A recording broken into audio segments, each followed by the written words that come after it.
क्या दांतों में दर्द नहीं है, बस थोड़ी सी तकलीफ है, इधर से नहीं तो इधर से खाना खा के काम चला लेंगे? क्या आप भी यही सोचते हैं? तो आज का वीडियो आप ही के लिए है। नमस्ते, मैं doctor Barkha Jain, a dentist practicing from past 15 years, और आज का हमारा टॉपिक है ऑल अबाउट डेंटल फिलिंग्स और डेंटल रेस्टोरेशंस। क्या आपको ये लगता है कि जब दांतों में दर्द हो तभी डेंटिस्ट के पास जाना चाहिए? क्या ये सही है? तो ये बिल्कुल सही नहीं है। जब दांतों में दर्द होता है इसका मतलब आपकी प्रॉब्लम जो है वो काफ़ी बढ़ चुकी है। जब डेंटल डीके होता है या कैविटी होती है तो उसमें दर्द नहीं होता है, बस आपको थोड़ा डिस्कम्फर्ट होता है, थोड़ा खाना फंसने का प्रॉब्लम होता है, जो कि डेंटल फिलिंग से वापस आपको ठीक किया जा सकता है। आगे बढ़ते हैं कि डेंटल फिलिंग क्या होता है। तो डेंटल फिलिंग एक प्रोसीजर है जिसमें जिस दांत पे कीड़ा लग गया हो या कैविटी हो गई हो, उस दांत को फिर से रीबिल्ड करने के लिए, रीस्टोर करने के लिए हम डेंटल रेस्टोरेटिव मटेरियल्स की हेल्प से उसे रीबिल्ड करते हैं और इस प्रोसीजर को डेंटल फिलिंग कहते हैं। आगे बढ़ते हैं, ये कहाँ कहाँ यूज़ करी जाती है। सो फर्स्टली जैसे कि बताया है, डेंटल डीके यानी कि जिससे कैविटी हो गई हो या कीड़ा लग गया हो दांतों में, उसे क्लीन करके उसे रिबिल्ड करने के लिए हम डेंटल फिलिंग का यूज़ करते हैं। सेकेंड, जहाँ पर कुछ एक्सीडेंट हो गया हो या फ्रैक्चर हो गया हो, कोई टीथ का पीस निकल गया हो, उसे रिबिल्ड करने के लिए भी फिलिंग्स का यूज़ किया जाता है। थर्ड, इरोजन, यानी कि काफ़ी आपने देखा होगा किसी किसी के दांत साइड से घिस जाते हैं रॉन्ग ब्रशिंग हैबिट की वजह से या फिर एसिड की वजह से, उन्हें वापस रीबिल्ड करने के लिए भी हम डेंटल फिलिंग यूज़ करते हैं। फोर्थ, कॉस्मेटिकली करेक्शन के लिए भी हम डेंटल फिलिंग यूज़ करते हैं।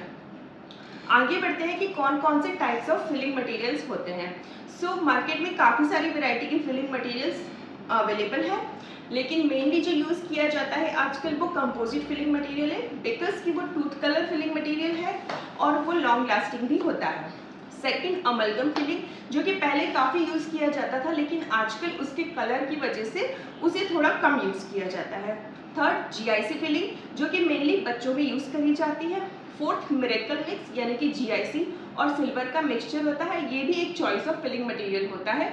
फिफ्थ, ऐसी कोई जगह हो जहाँ पर आपका टूथ बिल्कुल फिलिंग होल्ड नहीं कर पा रहा है या पूरी तरीके से ब्रेक हो गया हो, उसे रिबिल्ड करने के लिए आपके डॉक्टर आपको क्राउन भी सजेस्ट कर सकते हैं। आगे बढ़ते हैं, आप कैसे प्रिवेंट कर सकते हैं। तो ट्वाइस ब्रशिंग बहुत इंपॉर्टेंट है, नाइट ब्रशिंग स्किप मत करिए। Use fluoride content toothpaste and fluoride content mouth wash. Avoid eating sugary and starchy food. Eat proper healthy diet. And fifth, regular dental checkups.